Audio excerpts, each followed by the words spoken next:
How to fix Viber verification code error. Hello guys, this is Atticus and welcome back to another tutorial video.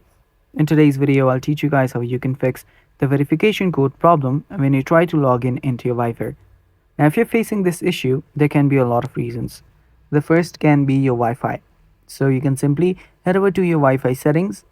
So you can go to that from your settings or simply from your control center. After that, make sure that you're connected to your Wi-Fi and that your connection is stable and strong. After you've connected to the Wi-Fi and you have made sure that the connection is not the problem, you can then try again to log in into your account. If that does not fix your account, you can simply head over to your settings first, and after you're on your settings, simply scroll down till you find General. Tap on General and then head over to iPhone storage. After you're on iPhone storage, you will need to open up your Viber. So search for Viber, and after you find Viber, open it up. Then simply offload the app, tap on offload and tap on offload the app. And after you offload the app, you can reinstall it. This will clear up the cache in your Viber. After doing that, you can try back again to log in and see if the problem persists.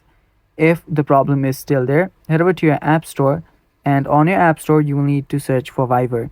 Now, what we are doing here is sometimes you can get the verification code problem due to your Viber having some bugs and issues. So if you go to your app store and check for any updates available, and if there is an update available, update your Viber, as updates usually come with bug fixes and patches. After you update your Viber, your problem should get fixed and you should be able to log in. And that's basically all for today's video, guys. Thanks for watching.